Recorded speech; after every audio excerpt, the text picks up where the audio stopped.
करने के लिए वासना उत्पन्न होता है, वैर और वासना का नया प्रारब्ध ही उत्पन्न होता है।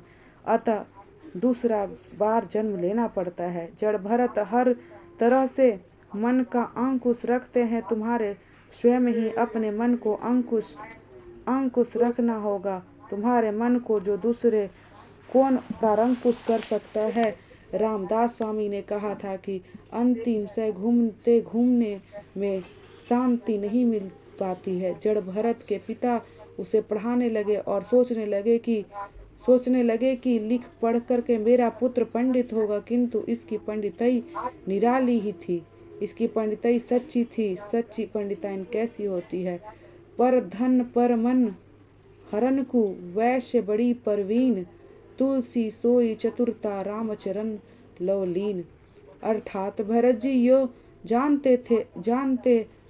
जानते तो सब कुछ थे, फिर भी वह मंत्रोच्चारण अच्छे ढंग से नहीं करते थे। वे अपना ज्ञान प्रसिद्धि नहीं करना चाहते थे। जड़ भरत भगवान के स्मरण में ही लीन रहते थे। ज्ञान और भक्ति के परिपक्व होने पर भी जीव संसार वृक्ष के उसी तरह अलग हो सकता है जिस प्रकार परिपक्व होने से फल अपने आप से वृक्ष से अलग होकर गिर पड़ता है। माता पिता ने शरीर का त्याग किया और जड़ भरत पागल की भांति घूमने लगे। पागल से लगे तो थे, किंतु एक क्षण मात्र के लिए भी श्री कृष्ण को भूलते नहीं थे। जड़ भरत ने बताया था कि भोजन किस प्रकार किया जाए। स्वाद की अपेक्षा ना करे, केवल शरीर की पोषण के हेतु ही भोजन करना चाहिए। जड़ भरत के भाई उन्हें पीसी हुई तिल, धान का कूड़ा, सड़े हुए उड़द और खाने के लिए देते थे, तो उन वस्तुओं को भी वह अमृत तुल्य मानकर खा लेते थे। किस प्रकार चला जाए वह भी जड़ भरत ने बताया है। किसी भी जीव की हिंसा ना पाए, तो ऐसे सोचकर वे रास्ता देखकर चलते थे। धरती पर दृष्टि रखते हुए चलना चाहिए। हर दम सोचे कि कभी भी मुझसे किसी भी जीव का हिंसा ना हो जाए। भरत जी की ओर से काम भी करते थे। भाइयों ने उन्हें खेत के चारों ओर मिट्टी की छोटी सी दीवार बनाने को कहा। भरत जी ने सोचा कि मैं आज यह काम करूंगा तो कल मुझे दूसरा काम सौंपेंगे, अतः उन्होंने मेड़ बनाने की जगह गड्ढे बनाकर छोड़ दिए। एक दिन भाइयों ने खेत की देखभाल करने को कहा तो भरत जी ने गायों को खेत में चराने के लिए छोड़ दिया। भरत जी लाओ को रोकने के लिए वे कहते थे, खाने वाला राम खिलाने वाला राम, तो रोकने वाला का क्या काम।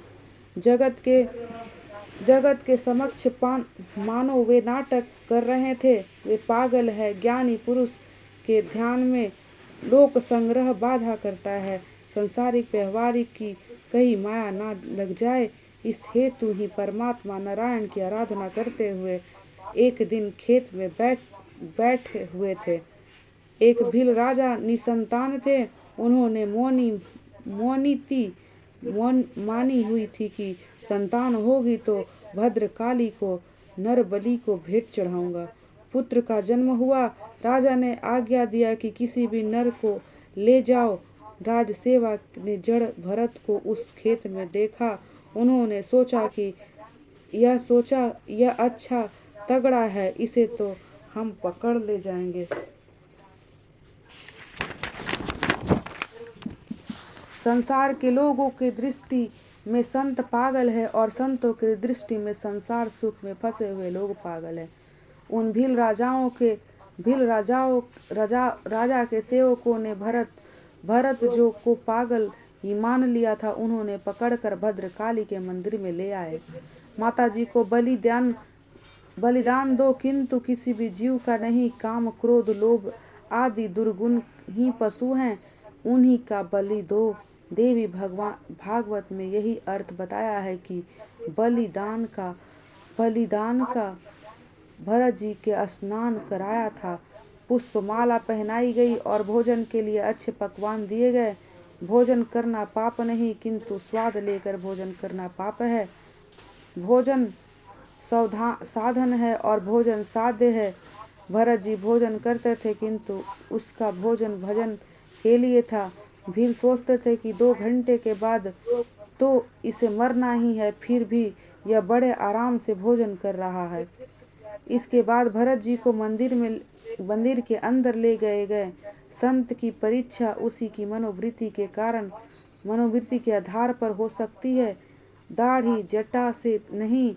जड़ भरत जी ने माता जी को मन ही मन प्रणाम किया और सिर नवा करके शांत चित्त से बैठ गए। भील राजा ने भद्रकाली की प्रार्थना की और यह तलवार लेकर के बलिदान देने के लिए तैयार हो गए। सबके प्रति सद्भाव सिद्धि करने के लिए भरत को देखकर माता जी का हृदय भर आया। उनसे यह हिंसा देखी ना गई।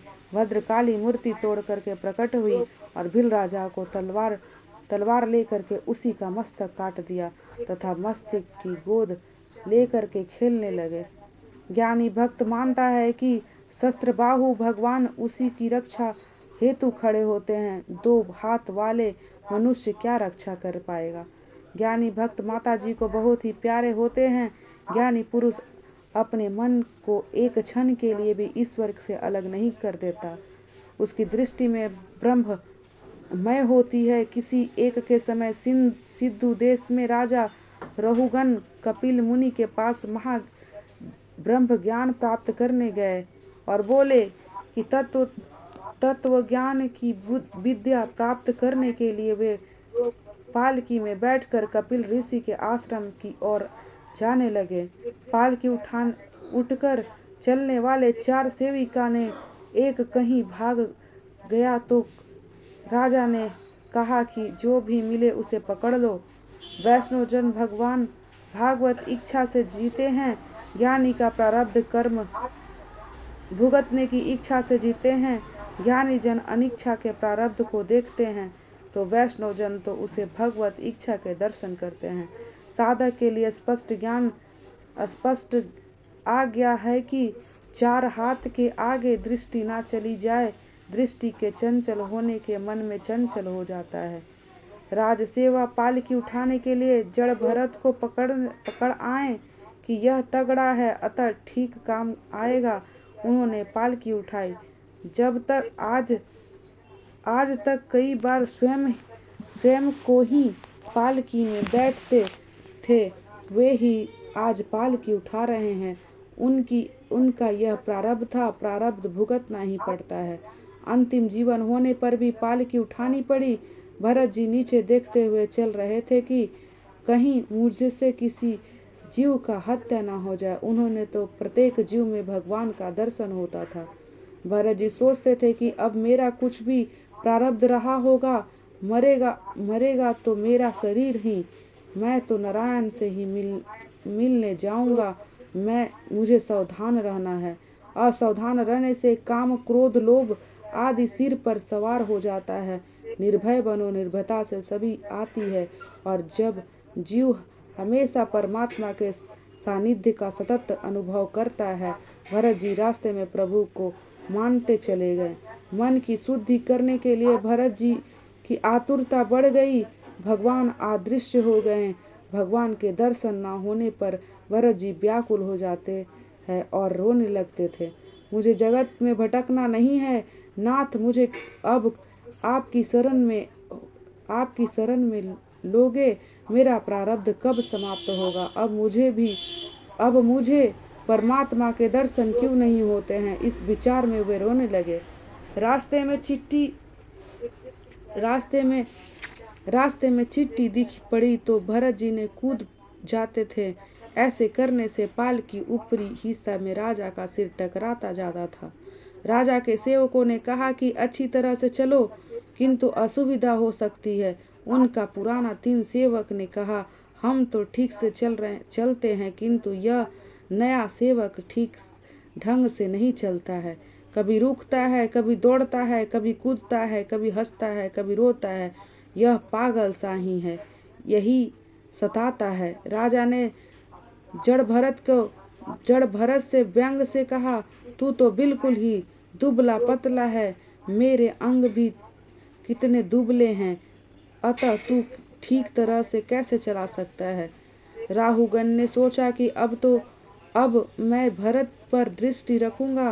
भरत जी सोचते हैं कि रास्ते में कोई जीव कुचला जाए तो पाप होगा। भरत जी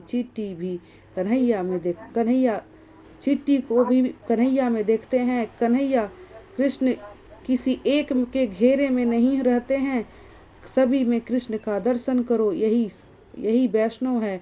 जड़ भरत ने राजा से कहने पर ध्यान ना दिया। चिंटियों को देख करके भरत ने छलांग लगाई तो राजा का सिर पालकी के ऊपर दंड से फिर टकरा गया। राजा यह सहन ना कर सके, वे क्रोध हो करके जड़ भरत का अपमान करने लगे। अरे तू तो जीते जी मरा हुआ है, तुझे भान ही नहीं अच्छी तरह से चलना। भस्म से छिपी हुई अग्नि जिस प्रकार दिखाई नहीं देती है, उसी प्रकार ब्रह्म के चिंतन में लीन ज्ञानी पहचान नहीं जा सके। एक बार फिर राजा का सिर टकरा गया और वह क्रोधित हो गया। उसने कहा, मैं रहुगन राजा हूँ, मुझे दंड